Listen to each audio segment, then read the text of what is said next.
Into reviews in video form for Chucktober Day 30.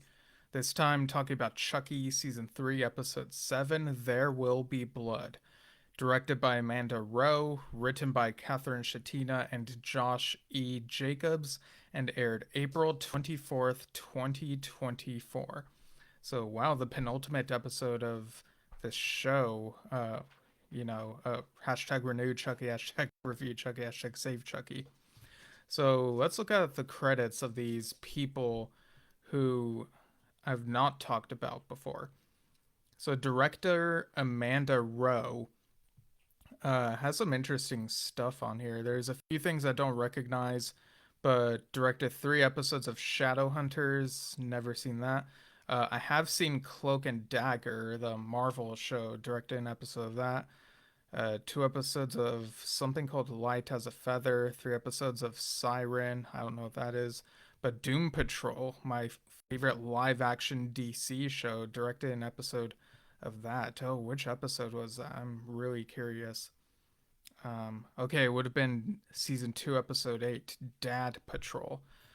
An episode of The 100, an episode of another Marvel show called Hellstrom, 2 episodes of Star Trek Strange New Worlds, and 9 episodes of Nancy Drew, 1 episode of the Spiderwick Chronicles.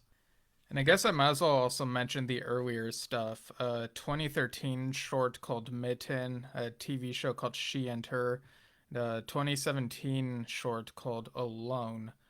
As for Josh E. Jacobs, interestingly, the bio here says that Josh is now the staff writer on an hour-long drama series, and he has a degree in molecular, cellular, and developmental biology and plays a lot of ultimate frisbee.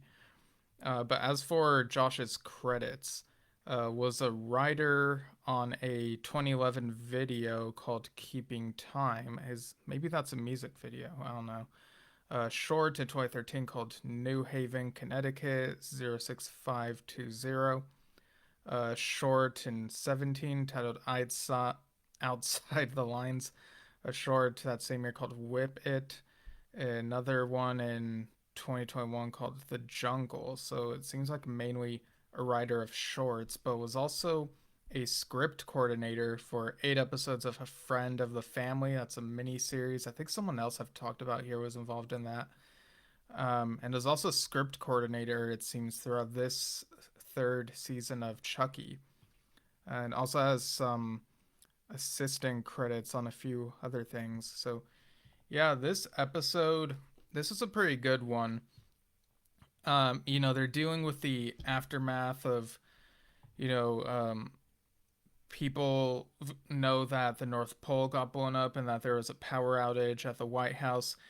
And Randall records this address to the nation saying that those two things are unrelated because they know that nobody will believe that a supernaturally possessed doll was involved in all of this.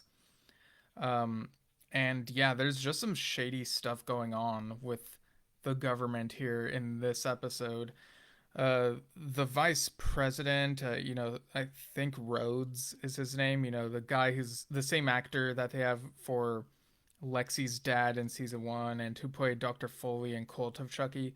He is finally in this position where they're going to transfer power to him. They say that President Collins is ill. Um, and yeah, I'm kind of surprised that the vice president hasn't really been relevant in this season up until this point. I'm kind of surprised, and I don't know if this would have been good, but that they didn't do some sort of subplot where he really wants President Collins to die so that he can assume power or something. Dr. Foley is definitely a villain, very despicable. Lexi's dad is more of a good guy, wants to do right by the kids, but kind of is unable to do everything that he can.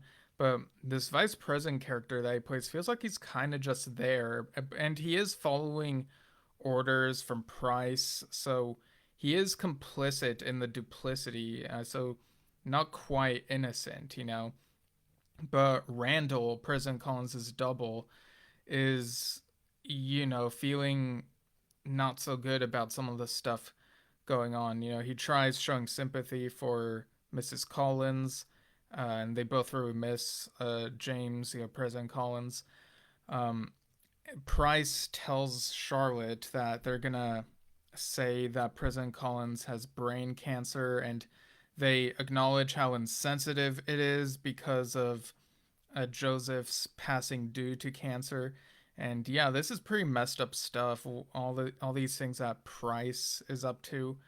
I know I'm going kind of out of order, but later on in the episode, Randall records a farewell address, as President Collins, and saying that he's dying, and then um, he realizes that Price and Co. don't want him to make it out alive, and so Randall tries to make a run for it, and you kind of root for him, but he ends up in an elevator with one of these agents and ends up drowning in blood. So I guess I should go back and um, throw in some context for that. So after Chucky died, that old looking doll, which whenever I see a profile pic of, the Chucky account that has the old looking Chucky, like I get kind of tired of seeing it as a profile pic, but seeing it in action in these episodes, it looks really cool. It feels like, I don't know how to describe this, but it's like watching E.T., but if E.T. were evil and dying. Well, I guess E.T. was kind of dying in that movie, but um yeah, so after that has turned to dust, Charles Lee Ray's spirit looks like Brad Dourif, older Brad Dourif, and Chucky's in his 60s, so he looks older than he did when he originally died in the first film.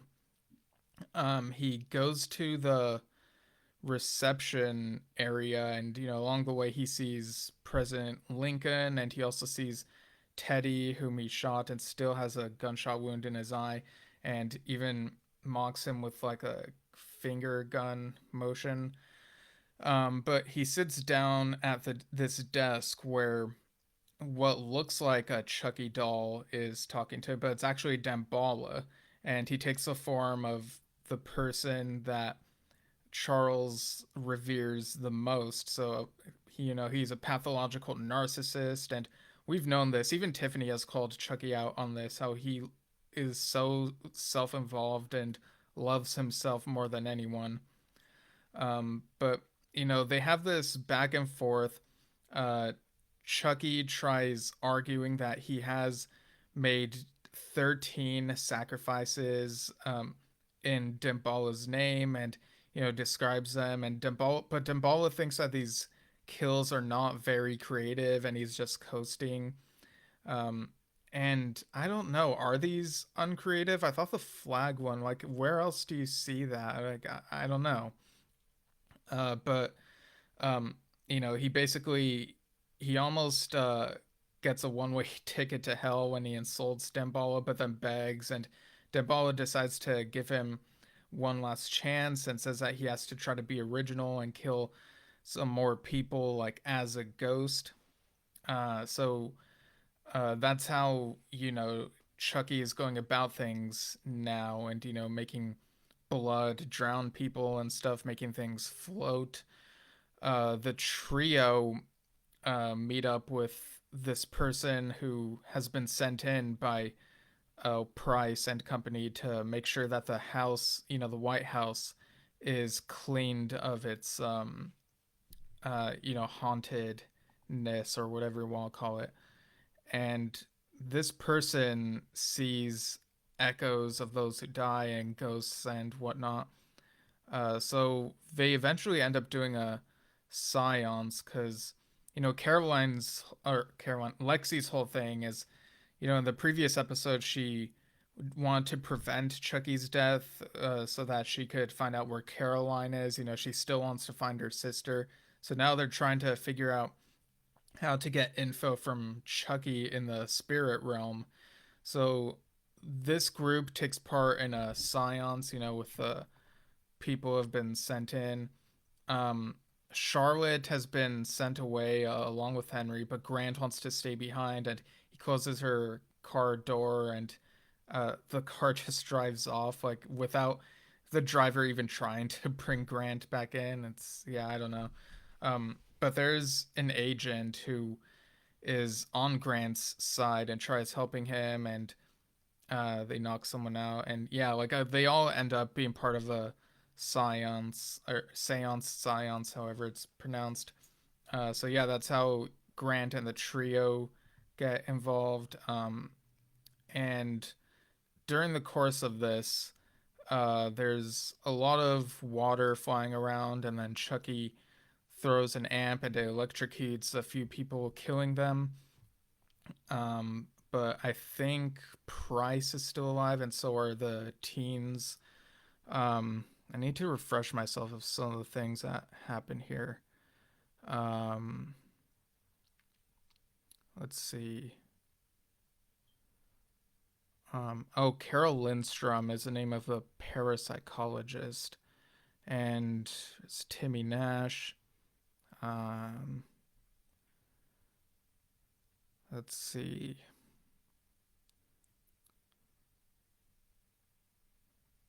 Okay, so Carol, Melanie, and Rhodes are all killed here.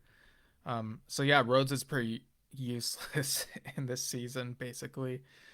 Uh, so yeah, now they have to come up with a new plan with Rhodes being dead. Um, and Timmy says that they have to meet with Chucky in the spirit realm.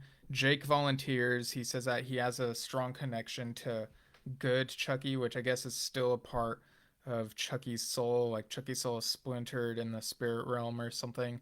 And Jake still has a love for that part of Chucky, the good Chucky. And this is really weird. Again, the whole good Chucky thing feels like such a fan fiction-y idea that was thrown into season two.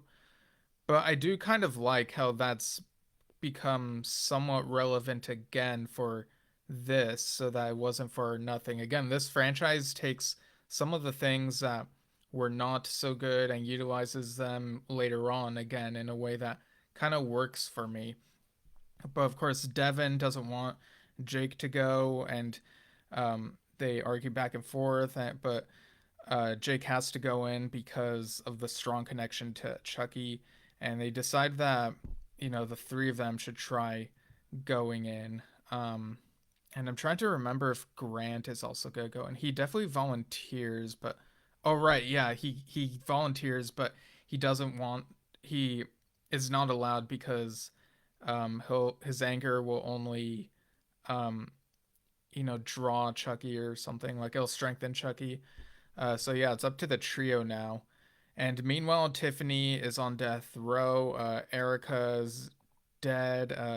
This guard comes in and tells her that. Um, and she does not have her dolls. She does not have anything to. Was that her name, Erica? I'm trying to remember. I think it was. Um, okay, yeah, it was. But yeah, Tiffany does not have a Belle doll to transfer her soul into. Nika is present, and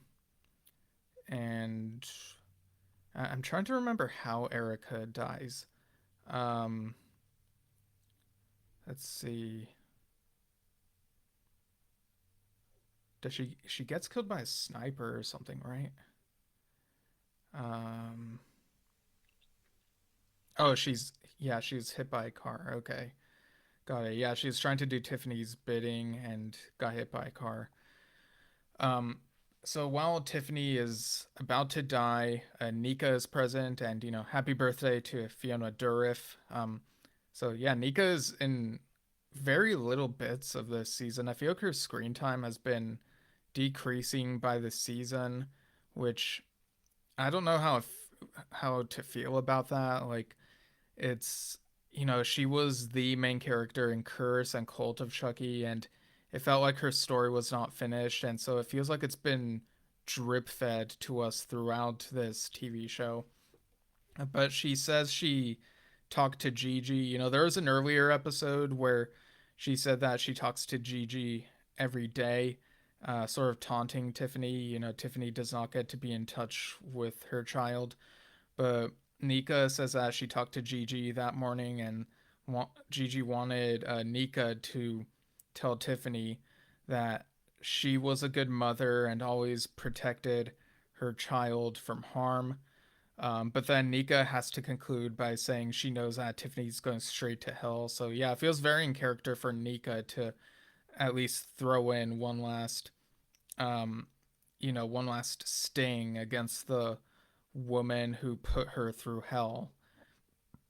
So yeah, this episode ends on that cliffhanger. Tiffany is about to be killed, and the trio are about to go into the spirit realm.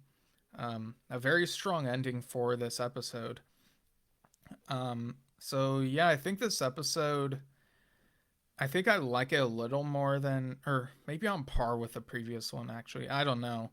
I feel like these have not reached what I would consider to be 8.5. Um, so yeah, I think this is another 8.25 personally out of 10. But it's good. Still not on par with some of the other things I've rated a bit higher, but yeah, quite a neat way to leave you hanging and wanting to see the next episode right away. And yeah, the next one is the last one. So I'll be talking about that one tomorrow. That one's titled Final Destination, again with the homages. The Chucky title card in this, I think, was like drops of blood, and you could see Charles Lee Ray's face in it or something, reflection. Um, but yeah, just one more episode to talk about tomorrow, and then uh, yeah, it's been quite a ride. These going through this whole month, these bits of Chucky installments, the films and the TV show. But yeah, so I'll be here tomorrow on Steven Shinder Reviews in video form for Chucktober Day 31, and see you all soon.